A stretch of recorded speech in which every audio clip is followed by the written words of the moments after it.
ನಮಸ್ಕಾರ ವೀಕ್ಷಕರೇ, ಸಮತಾ ನ್ಯೂಸ್ ಕನ್ನಡಕ್ಕೆ ಸ್ವಾಗತ. ಹಿರಿಯರ ಆಶೀರ್ವಾದದಿಂದ ದಿಟ್ಟ ಹೆಜ್ಜೆಯ ನೆಟ್ಟ ಅಮರ್ ಸನದಿಗೆ ಸಿಕ್ಕ ಪ್ರತಿಫಲವೇ ಚುನಾವಣೆಯ ಗೆಲುವು. ಹೌದು ವೀಕ್ಷಕರೇ, ಅಮರ್ ಸನದಿಯವರು ಹಲವು ವರ್ಷಗಳಿಂದ ಸಾಮಾಜಿಕ ಕಾರ್ಯಗಳನ್ನು ಮಾಡುತ್ತಾ ಪತ್ರಿಕಾ ರಂಗದಲ್ಲಿ ತಮ್ಮನ್ನು ತಾವು ಗುರುತಿಸಿಕೊಂಡವರು.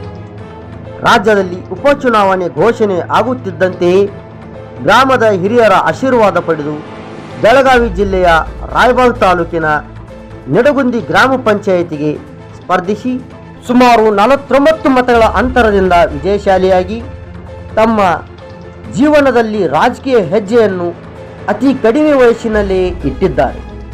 ಇಂಥ ಯುವ ನಾಯಕರಿಗೆ ಬೆಂಬಲ ಸೂಚಿಸಿದ ನಾಗರಾಳ್ ನೆಡಗುಂದಿ ಗ್ರಾಮ ಪಂಚಾಯಿತಿಯ ಮತದಾರರಿಗೆ ಅಭಿನಂದನೆ ಸಲ್ಲಿಸುತ್ತಾ ಹಾಗೂ ಅಮರ್ ಸನದಿಯವರ ಯಶಸ್ಸು ಗ್ರಾಮಕ್ಕೆ ಮಾದರಿಯಾಗಲಿ ಅಂತ ಹಾರೈಸುವ ಸಮತಾ ನ್ಯೂಸ್ ಕನ್ನಡ ಬಳಗ. ಮುಂದಿನ ಸುದ್ದಿಯೊಂದಿಗೆ ಮತ್ತೆ ಭೇಟಿಯಾಗೋಣ. ಅಲ್ಲಿವರೆಗೆ ನೋಡ್ತಾ ಇರಿ ಮತ್ತು ಸಬ್ಸ್ಕ್ರೈಬ್ ಮಾಡಿ ಸಮತಾ ನ್ಯೂಸ್ ಕನ್ನಡವನ್ನು.